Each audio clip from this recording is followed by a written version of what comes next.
ജിതിൻ ചേട്ടന്റെ മാറിൽ തലവെച്ചു കിടക്കാൻ കൊതിയോടെ ദിവ്യ ആവതില്ലാത്ത കാൽപാദം കൊണ്ട് ശ്രമിക്കുന്നത് കണ്ട് ജിതിൻ അവളെ പൊക്കിയെടുത്ത് നെഞ്ചിൽ കിടത്തി. അവൾക്ക് സന്തോഷമായി. ഇടത് കാലിന്റെ പാദത്തിലെ ബലം അവൾക്കൊരു ആക്സിഡന്റിൽ അല്പം നഷ്ടമായിരുന്നു. ഇതൊക്കെ അറിഞ്ഞിട്ടാണ് ജിതിൻ അവളെ കിട്ടിയത്.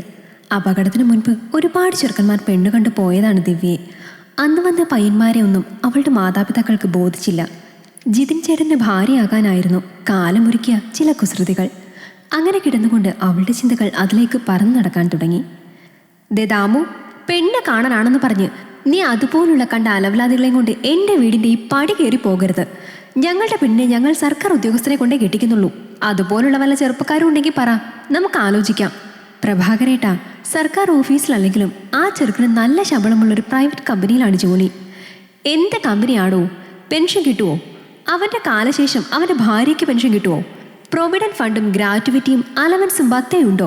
ഹർത്താലും കോവിഡ് പോലുള്ള പകർച്ചവ്യാധിയും നാട്ടിൽ വന്നാൽ ലോക്ക്ഡൗൺ ആക്കി അടച്ചിട്ടാൽ ചുമ്മാ വീട്ടിലിരിക്കാൻ പറ്റുമോ? ക്യാഷ് ലീവ് കിട്ടുമോ? എന്തിനധികം നേരാവേണ്ട ഒന്ന് ലീവ് എടുക്കാൻ പറ്റുമോ? അത് പിന്നെ ബ്രോക്കർ ദാമുവിന് ഫോണിൻ്റെ മറുതലയ്ക്ക് നിശബ്ദത പാലിക്കാനേ പറ്റുള്ളൂ. പ്രഭാകരേട്ടൻ വിഷമിക്കേണ്ട, ഇനി മോൾക്ക് പറ്റിയ സർക്കാർ ഉദ്യോഗസ്ഥനെ കൊണ്ട് മാത്രമേ ഞാൻ വരുള്ളൂ. ദാമു ഉറപ്പു നൽകി. ഇന്നത്തെ കാലഘട്ടത്തിൽ സ്വന്തം മോളെ ആർക്കും കല്യാണം കഴിപ്പിച്ചു കൊടുക്കണം എന്നതിനെക്കുറിച്ച് അവരുടെ മാതാപിതാക്കൾക്ക് സ്വന്തമായി ഒരു തീരുമാനമെടുക്കുന്നതിൽ പരിപൂർണ അവകാശമുണ്ട്. അവരത് ആഗ്രഹിക്കുന്നതും നടപ്പിലാക്കുന്നതിലും തെറ്റൊന്നുമില്ല. കാരണം പെൺമക്കളുടെ ഭാവി സുരക്ഷിതമാക്കാൻ വേണ്ടത് ചെയ്യാൻ മാതാപിതാക്കൾക്ക് അതിൻ്റെതായ ഉത്തരവാദിത്വവുമുണ്ട്. ദാമുവിനറിയാം. അങ്ങനെയിരിക്കെ കുറച്ച് ദിവസങ്ങൾക്കുള്ളിൽ ദാമുവിന് വിവാഹത്തിനായി പെണ്ണന്വേഷിച്ച് തെക്ക് വടക്ക് നടക്കുന്ന നല്ലൊരു സർക്കാർ ഉദ്യോഗസ്ഥനെ കിട്ടി. ചെറുക്കൻ്റെയും പെണ്ണിൻ്റെയും ജാതി ഒന്ന് തന്നെ, പക്ഷെ അതിനകത്ത് എന്തോ ഒരു ഉപജാതിയുണ്ട്. അവർ തമ്മിൽ ചേരാൻ പാടില്ലാത്തതാണ്. അതിനെക്കുറിച്ച് അറിയേണ്ടതുണ്ട്. ചെറുക്കനോട് അടുത്ത ലീവുള്ള ദിവസം നോക്കി വരാൻ പറഞ്ഞ ദാമു അതേക്കുറിച്ച് നേരിട്ട് ചോദിച്ച് മനസ്സിലാക്കാനായി ഒരു ദിവസം ഈ പ്രഭാകര ചേട്ടൻ്റെ വീട്ടിലേക്ക് പോകാനായി തിരിച്ചു. ആ നാട്ടിലെ കവലയിൽ ബസ് ഇറങ്ങിയ ദാമു ഒരു സോഡ കുടിച്ച് പ്രഭാകരൻ ചേട്ടൻ്റെ വീട്ടിലേക്ക് തിരിയുന്ന റോഡിലേക്ക് നടന്നു. അപ്പോഴതാ കവലയിൽ പുതുതായി അനാദിക്കട തുടങ്ങുന്ന ചെറുപ്പക്കാരനായ ജിതിൻ മുന്നിൽ നടന്നു നീങ്ങുന്നു. ഹലോ ജിത്തു, എങ്ങോട്ടാ ഇത്ര കഷ്ടപ്പെട്ട്? ജിതിന് ഏതോ ഒരു കാലിന് ഇത്തിരി നീളം കുറവുണ്ട്. അതുകൊണ്ട് നടത്തത്തിൽ അല്പം മുടന്നുണ്ടോ എന്ന് നാട്ടുകാർക്ക് നല്ല സംശയമുണ്ട്. പക്ഷെ ആൾക്കാരൊക്കെ കാണുമ്പോൾ ആ മുടന്ത് മനഃപൂർവ്വം ഇല്ലാതാക്കി നടക്കാൻ അവനാകും. ഒരു ഇഞ്ച് വ്യത്യാസം. അതുകൊണ്ട് തന്നെ ശത്രുക്കളെ മുടന്തൻ ജിത്തുവെന്നും സ്നേഹമുള്ളവർ ജിത്തു മോനെന്നും വിളിക്കും. അല്ല, ആരിത്? ദാമു ഏട്ടനോ? കുറേ നാളായല്ലോ ഈ വഴിക്കൊക്കെ കണ്ടിട്ട്.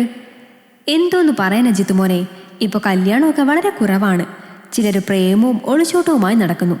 ചിലർ മക്കളെ പേടിച്ച് പ്രേമിച്ചവരെ തന്നെ കെട്ടിക്കൊള്ളാൻ സമ്മതിക്കുന്നു. അതൊക്കെ നമ്മുടെ കച്ചവടത്തെ ബാധിക്കില്ലേ? ശരിയാ, നമുക്ക് പ്രേമവും ഇല്ല, അറേഞ്ചും ഇല്ല. നിന്നെ പോലെ ഇരുന്നിടത്ത് കാശ് കൊണ്ടുതരുന്ന കച്ചവടമൊന്നും നമുക്കില്ലല്ലോ. ആട്ടെ, ഇതെവിടെയാ പോകുന്നത്? കട വിപുലീകരിച്ചത് ദാമുവേട്ടനറിയാലോ. എൻ്റെ കടയുടെ അടുത്തുള്ള വീട്ടുകാരെയൊക്കെ നേരിട്ട് പോയി ക്ഷണിക്കുകയാണ്. ഇനി ആ പ്രഭാകരേട്ടൻ്റെ വീട്ടിൽ ചെല്ലാനുണ്ട്.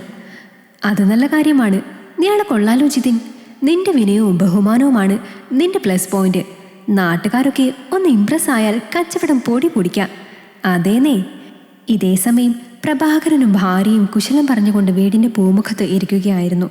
പ്രഭാകരേട്ടാ, നമ്മുടെ ബ്രോക്കർ ദാമു ഒരു പുതിയ കക്ഷിയെ കൊണ്ടുവരുന്നുണ്ടെന്ന് തോന്നുന്നു. ആണോ? അപ്പം മോളോ? ദിവ്യ പുറത്തു പോകാൻ ഒരുങ്ങിക്കൊണ്ടിരിക്കുകയാണ്. അതേതായാലും നന്നായി. നമ്മുടെ മകളുടെ സൗന്ദര്യം മുഴുവൻ പുറത്തുണ്ടാകുമല്ലോ. പ്രഭാകരനും ഭാര്യയും പൂമുഖത്ത് തന്നെ ഉണ്ടായിരുന്നത് കൊണ്ട് ദൂരെ നിന്നും നടന്നു വരുന്ന ദാമുവിനെയും പയ്യനെയും കണ്ടു. തുറന്നിട്ട ഗേറ്റിലൂടെ നടന്നു വരുന്ന ദാമുവിനെയും കൂടെയുള്ള ചെറുക്കനെ കണ്ട് പ്രഭാകരനും ഭാര്യയും ഞെട്ടി. ഈ ദാമുവിന് ഇതെന്തിൻ്റെ കേടാണ്? ഇതാ മൊട്ടൻ ജിത്തുവല്ലേ?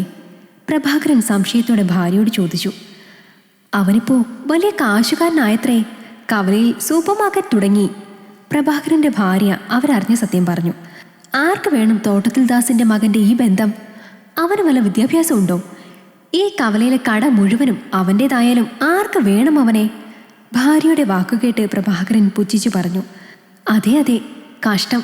ഈ ദാമു അവൻ്റെ കാശിൻ്റെ കാര്യം പറഞ്ഞ് നമ്മളെ ക്യാൻവാസ് ചെയ്യാൻ നോക്കും പ്രഭാകരേട്ടാ. ഭാര്യ ആവലാതിപ്പെട്ടു. നീ ഒന്ന് ചുമ്മാതിരി. അവൻ്റെ ക്യാൻവാസും ബ്രെയിൻ വാഷിങ്ങും ഒന്നും എൻ്റെ അടുത്ത് ചിലവാക്കില്ല. നല്ല അഡ്വാൻസായി വെച്ച് കൊടുക്കുന്നുണ്ട്. ദാമുവും ജിതിനും പൂമുഖപ്പടിയിലെത്തി. ദാമു അകത്തു കയറാൻ ഭാവിച്ചു. നിൽക്കവിടെ, ഇങ്ങടെ കയറണ്ട. ഇവിടെ പലചരക്ക് കടക്കാരന് പെണ്ണില്ല. കാശ് കുറെ സമ്പാദിച്ചിട്ടുണ്ടെങ്കിൽ വല്ല അനാഥാലയത്തിൽ പോയി പെണ്ണിനെ കണ്ടോളണം. ദാമു, നിന്നെയാണ് തല്ലേണ്ടത്. പ്രഭാകരൻ ചേട്ടാ, ഇതെന്നെ ഭാവിച്ചാ ഈ ചെറുക്കൻ? ദാമു വിശദീകരിക്കാൻ തുടങ്ങവേ, വേണ്ട വേണ്ട, ഈ ചെറുക്കൻ്റെ ഗുണധികാരം നീ ഇനി എഴുന്നള്ളിക്കണമെന്നില്ല. അവനെക്കുറിച്ചൊക്കെ ഞങ്ങൾക്കറിയാം. എല്ലാം അറിഞ്ഞുകൊണ്ടാണോ ഈ രോക്ഷം? ഈ പയ്യനിവിടെ കട ഉദ്ഘാടനം ചെയ്യാൻ വരുന്നത് അറിഞ്ഞുകൊണ്ടാണോ ഈ കലാപരിപാടി? ജിതിനോട് വല്ല മുൻവൈരാഗ്യം ഉണ്ടാകും. ദാമുവിന് ആകെ കൺഫ്യൂഷനായി. കട ഉദ്ഘാടനം പറയാൻ വന്ന തന്നോട് എന്തിനാണ് ഇയാൾ പെണ്ണില്ലെന്നും പിടക്കോഴിയെന്നൊക്കെ പറയുന്നത്? മോളെ കെട്ടിക്കാനായപ്പോൾ ഇയാൾക്ക് വട്ടായോ? ജിതിനും അമ്പരന്ന് പോയി. പ്രഭാകരൻ ചേട്ടാ, ഞാൻ വന്നത്. ജിതിൻ അത്രയും പറയുമ്പോഴേക്കും പ്രഭാകരൻ ഇടയിൽ കയറി പറഞ്ഞു, എടാ എടാ, ഈ തൊട്ടടുത്തുള്ള ഈ ബ്രോക്കർ ദാമുവിനെ കൂട്ടി വന്നാൽ ആർക്കാ മനസ്സിലാവാത്തത് അതെന്തിനാണെന്ന്? അതുകൊണ്ട് മോനാ വെള്ളം അങ്ങ് വാങ്ങി വെച്ചേര്. നീ ഒരു മുടന്തനല്ലേടാ?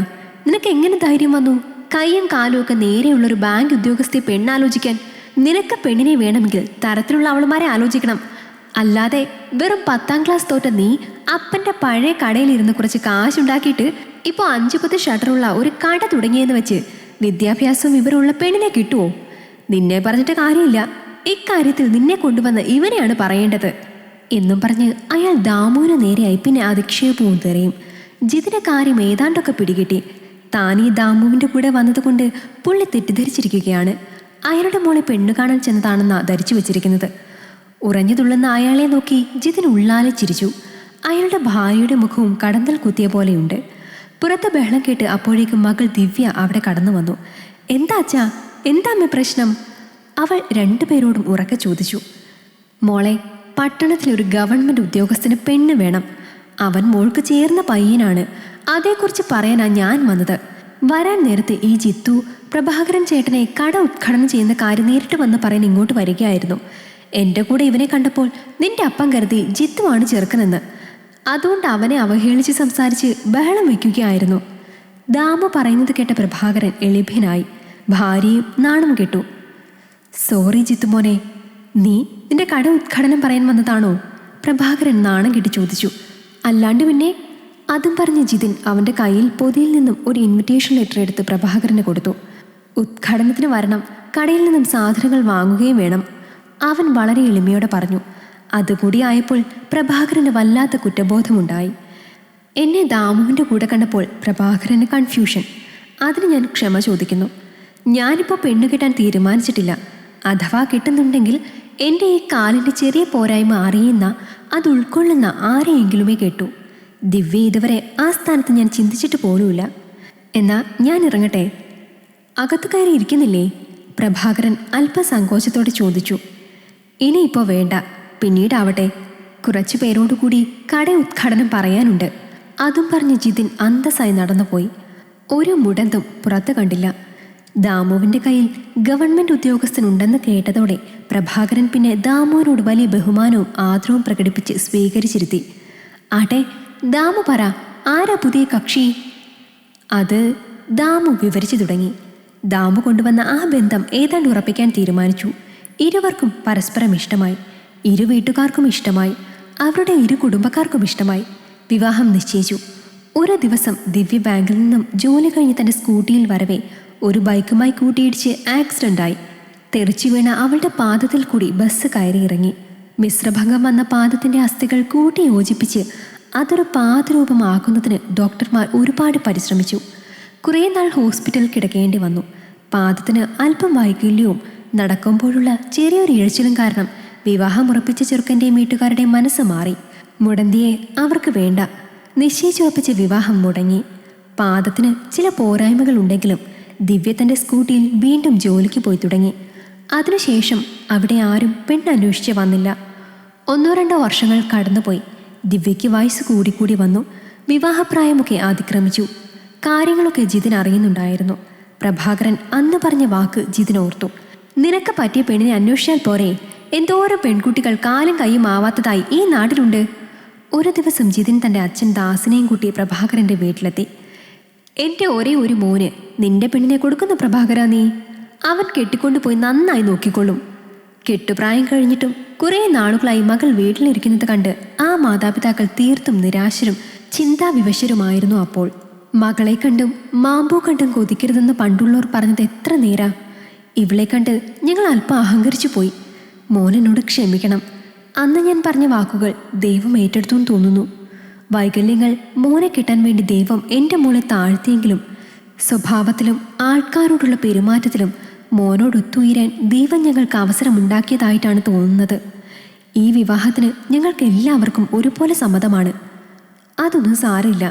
ഇപ്പോൾ നടക്കുന്ന കാലം എത്ര മോശമാണെന്ന് പറഞ്ഞാലും ആ കാലം നോക്കുന്നത് നമ്മൾ എത്ര മോശമായി നടക്കുന്നു എന്നാണ്. അങ്ങനെയെങ്കിലേ കാലത്തിനും നമ്മളെ മോശമാക്കാൻ പറ്റുള്ളൂ. മറിച്ച് ഏത് പരിസ്ഥിതിയിലും നമ്മൾ നന്മ മുറുക്കെ പിടിച്ചാൽ നമ്മളെയും നന്മ തേടി വരും. ഒരു കാലത്തിനും നമ്മളെ മോശമാക്കാൻ പറ്റില്ല. പത്യമടങ്ങിയ പ്രഭാകരന് തൻ്റെ അഹങ്കാരത്തിന് പറ്റിയ തെറ്റിൽ നല്ലൊരു പ്രായശ്ചിത്തമായി അതിനെ കണ്ട് മോളെ ജിതിന് കല്യാണം കഴിച്ചു കൊടുക്കാൻ തീരുമാനിക്കുന്നു. അങ്ങനെയാണ് ജിതിൻ ദിവ്യയെ കിട്ടി വീട്ടിലേക്ക് കൊണ്ടുവരുന്നത്. ഈ കഥ നിങ്ങൾക്കിഷ്ടമായെങ്കിൽ ലൈക്ക് ചെയ്യൂ. നിങ്ങളുടെ അഭിപ്രായങ്ങൾ കമന്റായി രേഖപ്പെടുത്തൂ. കൂടുതൽ കഥകൾ കേൾക്കാൻ ഈ ചാനൽ സബ്സ്ക്രൈബ് ചെയ്യൂ.